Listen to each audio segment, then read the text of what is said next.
हिंदी में यूपीएससी की तैयारी से संबंधित प्रोग्राम्स को देखने के लिए सब्सक्राइब करें स्टडी IQIAS हिंदी। आदिकाल के अद्भुत कवि अमीर खुसरो साहब ने लिखा था कि खुसरो दरिया प्रेम का उल्टी वा की धार। अब ये पहली पंक्ति को थोड़ा साइड रहते हैं।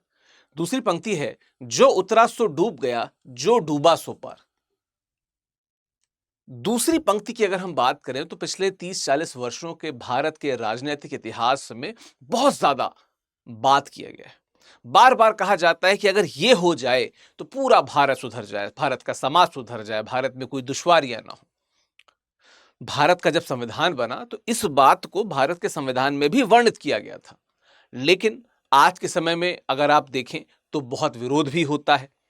आज के समय में आप देखें तो कुछ प्रदेशों ने इस पे काम शुरू भी कर दिया है, एक जगह लागू भी हो चुका है, दूसरी जगह प्रस्तुत हो चुका है।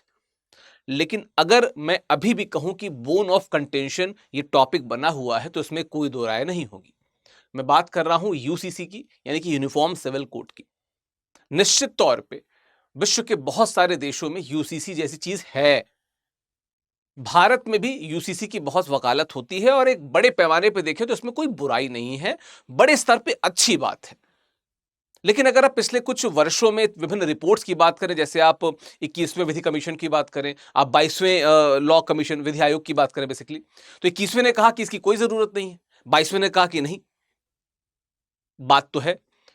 तो राजनीतिक स्तर पे भी, सामाजिक स्तर पे भी और जुडिशियल स्तर पे भी जो विचारधाराएं हैं वो यूसीसी को लेकर बटी हुई हैं। उत्तराखंड ने अपने यूसीसी जो यूनिफॉर्म सिविल कोड है उसको, विधेयक को बाकायदा पारित किया, वो अधिनियम बना वहां पे। गुजरात दूसरा ऐसा प्रदेश बनने जा रहा है जो प्रॉपर आजादी के बाद अपना विधिवत एक विधेयक लेके आ चुका है और अब वो प्रॉपर इसको अधिनियम बनाने की तरफ आगे बढ़ रहा है। लेकिन इसको लेके कुछ विवाद भी है। जाहिर सी बात है कि जब भी यूसीसी जैसी चीजें आएंगी विवाद तो होगा ही, लेकिन हम देखेंगे कि इश्यूज कहां पे हैं, अच्छी बात क्या है, सरकार का पक्ष क्या है, विपक्ष क्या कह रहा है, इतिहास क्या था, इन सब पे हम विस्तार से बात करेंगे। तो अंत तक इस वीडियो को जरूर देखिएगा, ठीक है। इसका नाम है गुजरात समान नागरिक संहिता विधेयक 2026। ध्यान रखिएगा ये विधेयक है, जब पास हो जाएगा तो ये अधिनियम हो जाएगा, यानी कि अभी ये बिल है, जब ये पूरी तरीके से ध्वनिमत से पारित हो जाएगा तो ये एक्ट हो जाएगा। ये मेरा टेलीग्राम है जहां पे आपको ये पीडीएफ प्राप्त होगा, ये मेरा इंस्टाग्राम है जहां पे मैं आपको साक्षात प्राप्त होगा। हालांकि यहाँ पे भी बातें मुलाकातें होती हैं, यहाँ पे तो खैर होती ही, आप दोनों जगह जुड़ सकते हैं, पीडीएफ आपको यहाँ पे मिलेगा। चलिए देखा जाए, अगर एक सरसरी निगाह से अगर देखा जाए तो 201 पेज का ये बिल है ना। उप मुख्यमंत्री हर्ष सांघवी जी ने मार्च 2026 में, यानी कि हाल ही में 18 तारीख को इसको उन्होंने प्रस्तुत किया। अच्छा, लागू किस पे होगा? संपूर्ण गुजरात व बाहर रहने वाले गुजरातियों पे। अभी मैं इस पे भी आऊंगा क्योंकि इस पे भी एक पेज फंस रहा है। दूसरा राज्य क्या है? उत्तराखंड पहला राज्य था जिसने जनवरी 2025 में इसको लागू किया था। गुजरात दूसरा राज्य है जो इसको लागू करने के लिए आगे देख रहा है, ठीक है। आधार क्या? रंजना प्रकाश देसाई समिति ने रिकमेंड किया था कि गुजरात में यूसीसी लागू होना चाहिए। अच्छा, इसका अपवाद क्या है? अनुसूचित 5 में जो जनजातियां हैं और जो हम पार्ट 21 की बात करते हैं, ठीक है, तो उसमें जो समूह है उनको इनसे बाहर रखा गया है। तो कुछ अच्छी चीजें भी हैं, जैसे अब अनुसूचियों को, जनजातियों को जब बाहर किया गया तो निश्चित तौर पे उनका जो कल्चर है उसको अक्षुण्ण रखने के लिए उनको साइड किया गया। लेकिन जिनको शामिल किया गया वहां से कुछ प्रतिवाद आ रहा है, हम उस पर भी बात करेंगे। अगर आपको अभी भी नहीं पता है कि यूसीसी क्या है तो मैं बता दूं कि अगर आप किसी प्रिज्म को देखें जिसमें विभिन्न कलर की लाइट्स आ रही हैं, तो वो सभी लाइट्स को एक कॉमन में जब परिवर्तित कर देता है, यानी कि विभिन्न प्रकार के जो धर्म कानून है, जैसे हिंदू मैरिज एक्ट है, मुस्लिम पर्सनल लॉ है, क्रिश्चियन मैरिज एक्ट है, सबको वो एक कॉमन लॉ में बदल देता है। मतलब जितने भी धर्म रह रहे हैं इस प्रदेश में, सब के सब एक ही कोड को, एक ही लॉ को, एक ही कानून को फॉलो करेंगे। यही है यूनिफॉर्म सिविल कोड, ठीक है। पूरे यूनिफॉर्म से रिलेटेड नहीं है, पूरे प्रदेश में ये यूनिफॉर्मिटी रहेगी कि सिविल कोड सबके सेम रहेंगे, है ना। ध्यान रखिएगा, सिविल कोड की बात हो रही है। अच्छा, जाति, धर्म, लिंग या संप्रदाय के भेद के बिना विवाह, तलाक, उत्तराधिकार और लिव इन संबंधों के लिए एक समान कानून, ये इसकी परिभाषा जो मैंने लिखी, आप इसको जरूर अपने उत्तरों में लिख सकते हैं। ध्यान से रखिएगा, मैं हर विषय को मैंने यहाँ पे, हर पॉइंट को मैंने क्लियरली यहाँ से बताया हुआ है ना। आगे बढ़ते हैं। बदला क्या है? अब जैसे अगर हिंदू सक्सेशन एक्ट की बात की जाए तो बेटे बेटी में अंतर था, इसमें कोई अंतर नहीं, एक समान अधिकार सभी बच्चों को है यूसीसी में, है ना। ये गुजरात वाले की बात करें, ध्यान रखिएगा। अच्छा, जैसे मुस्लिम पर्सनल लॉ में था कि बहुविवाह की अनुमति थी, नहीं। जीते जी पति पत्नी के रहते बहुविवाह पूर्णतः पूर्णतः निषिद्ध है। आपको बताऊं कि एक सरला मुद्गल केस था, उस समय इस प्रकार की चीजें आई थी और कहा गया था कि यूसीसी होता तो बहुत बेहतर होता है। अदालत से बाहर तलाक के अलग अलग तरीके पहले थे, अब क्या है कि केवल न्यायालय द्वारा तलाक जो है वो मान्य है। यानी कि अभी तो इंस्टेंट ट्रिपल तलाक पे हमने देखा सरकार ने कोई 5-6 वर्ष पहले निर्णय लिया था, सरकार से मेरा मतलब है सुप्रीम कोर्ट ने लिया था। अब अगर हम बात करें तो वो ट्रिपल तलाक को भी उन्होंने कहा कि नहीं, जो 3 तुहर पीरियड के बाद आप तलाक बोलते हो वो भी नहीं मान्य होगा। पहले कोई कानूनी ढांचा नहीं था, अब जाहिर सी बात है कि जब यूसीसी बन रहा है तो अनिवार्य पंजीकरण, महिला को भरण पोषण अधिकार और बहुत सारी चीजों पे बाकायदा लिखा पढ़ी के बाद ही बातें होंगी। तो निश्चित तौर पे कुछ बहुत अच्छे रिफॉर्म्स हैं। जैसे अगर हम इसकी बात करें, इनफैक्ट जितने भी यहां पे आपको दिख रहे हैं ये सभी बहुत ही तार्किक रिफॉर्म्स हैं। और निश्चित तौर पे कई बार विरोध उन वर्गों से आता है जो दरअसल अपने समाज में सुधार होते नहीं देखते। उनके एक विशेष प्रकार की मानसिकता होती है जो इस प्रकार के सुधारों के अगेंस्ट जाती है ना। आगे बढ़ते हैं। कानून की जो विवाह की जो कार्यप्रणाली है उसको देखिए। विवाह की बात करेंगे, तलाक की बात करेंगे तो पुरुष की उम्र 21 वर्ष, महिला के 18 वर्ष जैसे है वही है ना। सप्तपदी निकाह आनंद कारज जैसे सिखों में होता है, आनंद कारज हमारे यहाँ क्या कहते हैं, हिंदुओं में सप्तपदी होती है, इस्लाम में निकाह होता है। ये सब धार्मिक अनुष्ठान मान्य है, किसी भी तरीके से आप शादी करिए। 60 दिनों के भीतर लेकिन आपको अपना पंजीकरण करवाना पड़ेगा। और मुझे ऐसा लगता है कि आपके यहाँ यूसीसी नहीं भी है फिर भी अपनी शादी को आप जरूर पंजीकृत करवा लिया कीजिए, बहुत अच्छी चीज है ना। अच्छा, तलाक की बात क्या है, तो न्यायालय के बाहर का जो तलाक है, जो ट्रिपल तलाक है, तलाक तलाक तलाक या इस प्रकार की जो भी चीजें आप कर रहे हो अमान्य। क्या है इसके आधार? अगर आप क्रूरता कर रहे हो, 2 वर्ष का परित्याग कर चुका है, धर्म परिवर्तन कर लिया है, और निश्चित तौर पे महिलाओं को और सपोर्टिव आधार दिए गए हैं। मतलब there are some additional angles towards the women. अगर उनको लगता है कि और भी कुछ कारण है तो उसको प्रस्तुत कर सकती हैं। अच्छा, तलाक डिक्री का 60 दिनों में पंजीकरण अनिवार्य है। मतलब जो जिसकी डिक्री है, जो आप इनिशियल रजिस्ट्रेशन कराते हो 60 दिनों के अंदर उसको भी आप करवा लो। तो दोनों जगह पे उन्होंने एक बैलेंस करने की कोशिश की है कि चाहे वो शादी हो चाहे वो तलाक हो, एक बैलेंस हो और एक बेहतर कानून के तहत यह बैलेंस संचालन होता रहे। ठीक है, थोड़ा सा देख लेते हैं कि लिव इन रिलेशनशिप पे बात की गई। ध्यान रखिएगा, अब चीजें इवॉल्व हो रही हैं तो लिव इन पे भी बात की गई है। निश्चित तौर पे लिव इन रिलेशनशिप को एक्नॉलेज किया गया है, लेकिन जो सबसे बड़ी बात है कि इस पे ही सबसे ज्यादा बहस भी हो रही है। क्यों हो रही है मैं आपको बताता हूं। जैसे कि अगर आप लिव इन रिलेशनशिप में रहना चाहते हैं, ध्यान रखिएगा, दिल्ली विल्ली में तो आप ऐसे भी रह सकते हो, लेकिन यहां पे क्या है कि रजिस्ट्रार को 1 महीने के भीतर आपको स्टेटमेंट देना होगा। ठीक है, अब रजिस्ट्रार उसको वेरीफाई करेगा कि क्या नाबालिग तो नहीं है, पहले से विवाहित तो नहीं है। ठीक है, अगर जो ये इसके बाद ये जो रजिस्ट्रार होता है इसके बाद ये पुलिस की तरफ इंटीमेट करता है कि भाई अब आप इसके आगे देखिए। ठीक है, अब अगर क्या है कि अगर आपको लगता है कि 21 वर्ष से कम है तो उनके माता पिता को सूचना दी जाएगी। जबकि आपको पता है कि बालिग जब हम की बात करते हैं तो 18 वर्ष की बात करते हैं, पर यहाँ पे 21 वर्ष की बात की गई, तो इस पे भी आपत्ति हो रही है कि 21 वर्ष से कम है तो माता पिता को सूचना दी जाएगी। अब इसके बाद स्टेप 4 क्या है कि राइट्स एंड पेनल्टीज क्या है वो उसको यहाँ पे देख लीजिए कि अधिकार क्या है कि आपकी लिव इन जो पार्टनर रहेगी उसको पूरे तरीके से भरण पोषण का अधिकार होगा, जो बच्चे हैं वो वैध माने जाएंगे। तो this is a very good क्या कहते हैं कदम, बहुत अच्छा ये कदम इन्होंने लिया। अगला क्या है कि पंजीकरण न करने पे 3 माह की जेल या 10,000 रुपए का जुर्माना हो सकता है। तो निश्चित तौर पे अगर इस पार्ट को देखें तो ये बहुत ही अच्छा है, ये पार्ट पूरा अच्छा है। जो राइट्स और पेनल्टीज की बात की, दिस इज वेरी गुड। कहीं ना कहीं इस पे थोड़ा सा प्रॉब्लम हो सकता है, क्योंकि अगर कोई खुद से अगर रहना चाह रहा है, और बहुत से महानगरों में ये कल्चर है भी, मैं ये नहीं कहता कि मैं ब्लैटेंटली उस कल्चर के समर्थन में हूँ, उसके नकारात्मक इफेक्ट भी दिखे, पर मुझे लगता है कि अगर 2 युवा और 2 एडल्ट अगर एक साथ रहना चाहते हैं तो अमूमन कानून थोड़ा सा एक अलग प्रकार का पेचीदगी ना प्रस्तुत करे, बस मेरा ये कहना है। बाकी ये कानून इस स्तर पे देखा जाए तो ये बहुत अच्छा है, क्योंकि अक्सर देखें लिव इन के बाद कई बार महिलाओं की, कई बार पुरुषों की जो स्थिति होती है तो उसके लिए भी कुछ पेनल्टीज हैं जिसपे यहाँ पे बात की गई है। ठीक है, आगे बढ़ते हैं।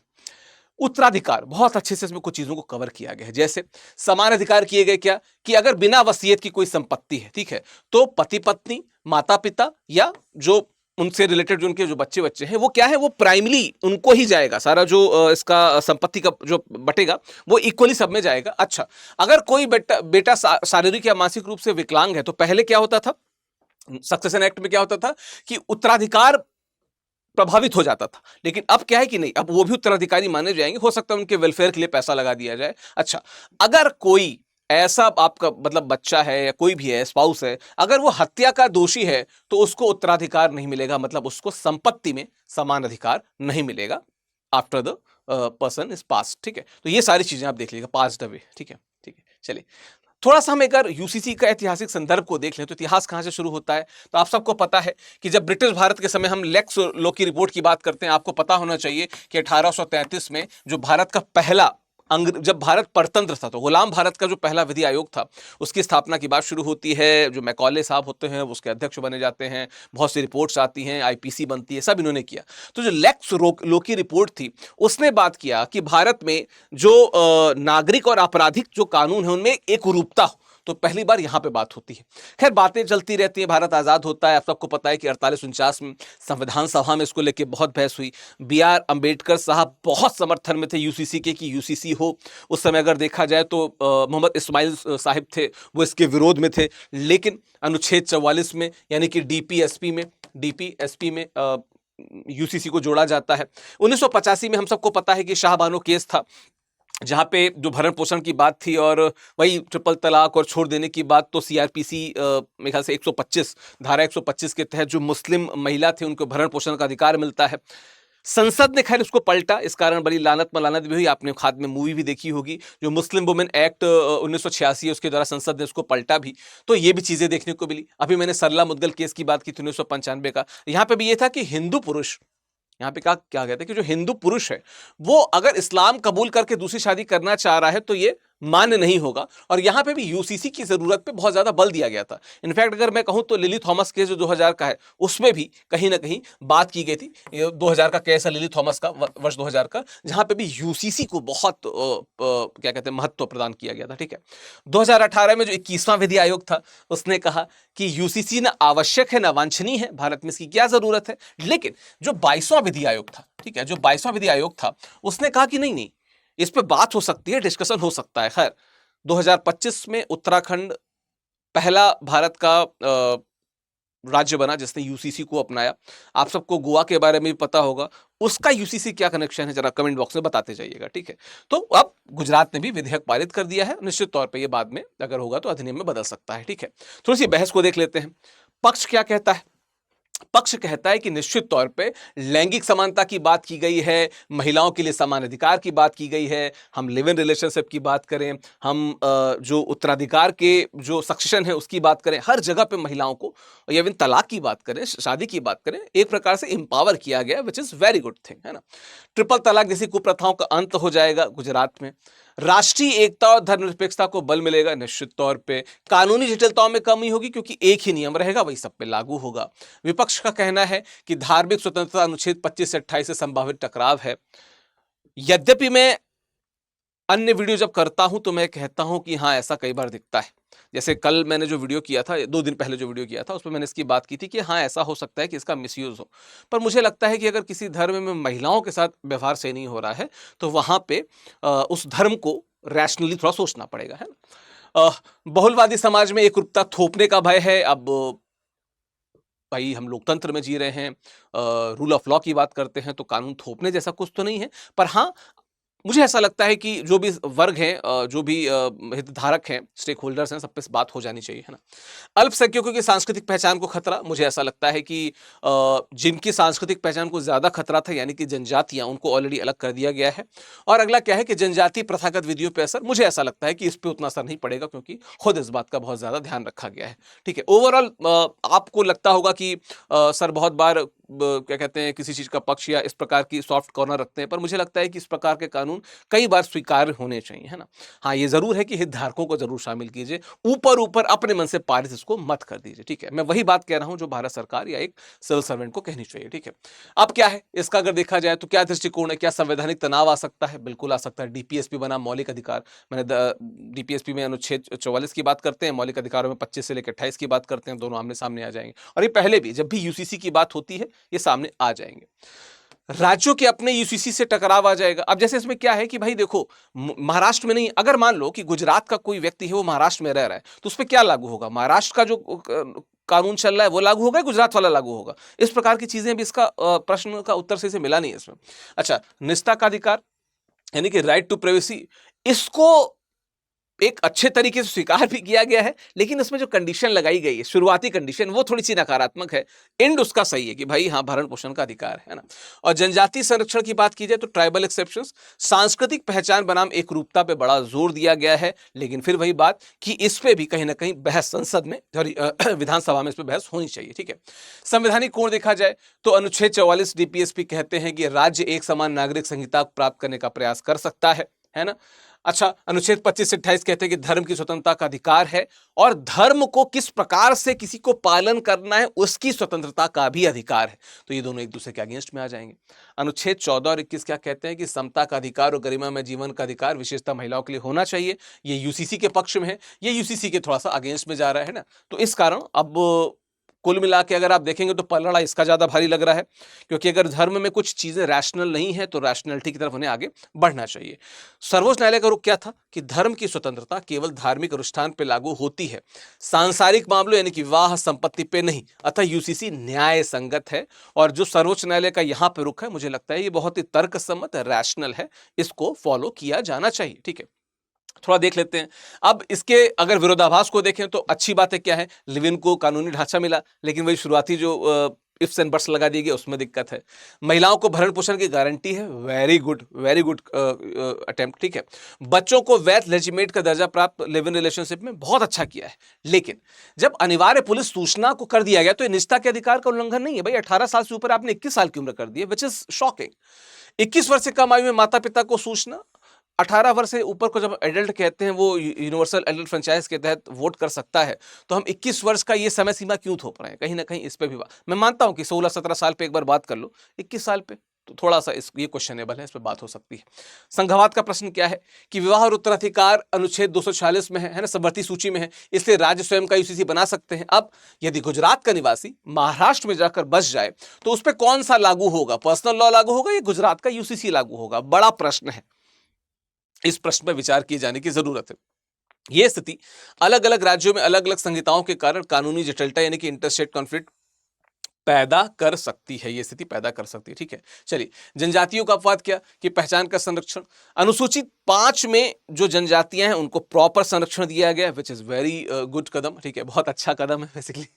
संविधान के पार्ट जो 21 है उसके तहत संरक्षित समूह है, उनको भी इनसे अलग रखा गया है, बहुत अच्छी बात है। अपवाद क्यों है? इन समुदायों की प्रथागत विधियां जो है उनकी सांस्कृतिक पहचान का अभिन्न अंग है, तो इनको आप छेड़ नहीं सकते, है ना। अगला क्या है, ग्लोबल कॉन्टेक्स्ट में फ्रांस जैसे देश यूसीसी को धर्मनिरपेक्षता मानते हैं, जबकि Bharat unity in diversity model बहुलतावाद का सम्मान करता है। तो हम ये चाहते हैं कि सब यहां पे रहें, अपने हिसाब से रहें, लेकिन एक समय के बाद जब बहुत इंट्रिकेसीज आने लगती हैं तो एक कॉमन लॉ बनाया जाना बहुत जरूरी है ना। तो अगर अब देखिए निष्कर्ष के तौर पे क्या कह सकते हैं कि समानता और गरिमा अनुच्छेद 14-21 की जो बात होती है वो अक्षुण तो रह ही रही है ना। धार्मिक स्वतंत्रता की बात की है तो उस पर भी कहीं ना कहीं बात हो सकती है, क्योंकि ये प्रॉपर जिसे कहते हैं कि सब्जेक्टिव मैटर है, सबके अलग अलग ओपिनियन हो सकते हैं इस पे। और राज्य की एक रूपता अगर रहे तो निश्चित तौर पर राज्य को बड़ा इसमें ईज होती है, आसानी होती है। बाकी जो गुजरात यूसीसी विधेयक के बारे में क्या कह सकते हैं कि निश्चित तौर पे ये जो है एक लैंगिक जो हम कहते हैं कि लैंगिक न्याय और कानूनी सरलीकरण के लिए बहुत अच्छा प्रयास है।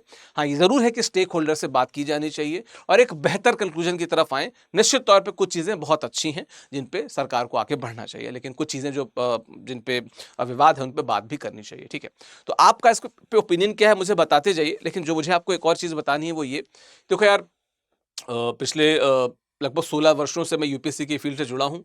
कुछ वर्षों में एज ए स्टूडेंट और उसके बाद as an faculty, as an mentor. मुझे ऐसा लगता है कि बहुत सारे जो सिविल सेवा संस्थान से उनसे मैं जुड़ा रह चुका हूँ। निश्चित तौर पे जब हम स्टडी आईक्यू की बात करते हैं तो हमने जब इस कोर्स को डिजाइन किया तो हमारे मन में ये था कि जैसे स्टूडेंट है, अगर हम उसको फोकस करके चीजें बनाएंगे तभी चीजें बहुत बेहतर होंगी। और आप क्या करना, आप कुछ मत कीजिए। देखिए मैं यहाँ बता रहा हूँ कि इंग्लिश में, हिंदी में, इंग्लिश में है, मेरा कोड लगाओगे मैक्सिमम डिस्काउंट मिलेगा, नहीं। आप सीधे वेबसाइट पे जाइए, हमारे ऐप पे जाइए। ऐप पे जाने के बाद आपको क्या करना है, आप किसी भी कोर्स को, चाहे निर्माण बैच हो चाहे प्रतिज्ञा बैच हो, क्लिक करिए। क्लिक करने के बाद उसका ब्रोशर आएगा, उस ब्रोशर को डाउनलोड कर देंगे, दैट विल बी सफाइस। वो हर चीज समझा देगा कि क्यों स्टडी आईक्यू के बैचेस को द बेस्ट बैच माना जाता है। बाकी आप मेरा कोड प्रयोग करेंगे तो निश्चित तौर पर मैक्सिमम डिस्काउंट तो आपको मिलेगा ही। 26 मार्च से जो बैच है वो शुरू हो रहे हैं निर्माण बैच के। हिंदी साहित्य में ही पढ़ाता हूँ, तो निश्चित तौर पर जो 30 मार्च उससे बैच जो है 30 मार्च को बैच क्लोज हो रहा है। ये जो बैच शुरू हुआ था ये शुरू हुआ था असाध्य वीणा से, है ना। ना, सच्चिदानंद हीरानंद वात्स्यायन अज्ञे के साथ वीणा से। तो चूंकि मैं ही पढ़ाता हूं तो बता दूं कि विकास लाइव कोड का प्रयोग करेंगे तो यूल गेट मैक्सिमम डिस्काउंट। शायद यूपीएससी में सबसे आसान, सबसे छोटा और सबसे ज्यादा फ्रूटफुल ऑप्शनल हिंदी साहित्य है, तो इससे जुड़ने के लिए भी आप हमारे ऐप या वेबसाइट पे जा सकते हैं। बाकी ये पीडीएफ कहाँ मिलेगा? मेरे टेलीग्राम पे, इंस्टाग्राम पे भी आप मुझसे जुड़ सकते हैं। और बाकी इस विषय पे आपकी राय क्या है मुझे जरूर बताते जाइएगा। आपके जो विचार हैं उनका बहुत स्वागत होगा, आपके कमेंट्स का इंतजार रहता है। Thank you so very much, धन्यवाद। हिंदी में यूपीएससी की तैयारी से संबंधित प्रोग्राम्स को देखने के लिए सब्सक्राइब करें स्टडी IQ IAS हिंदी।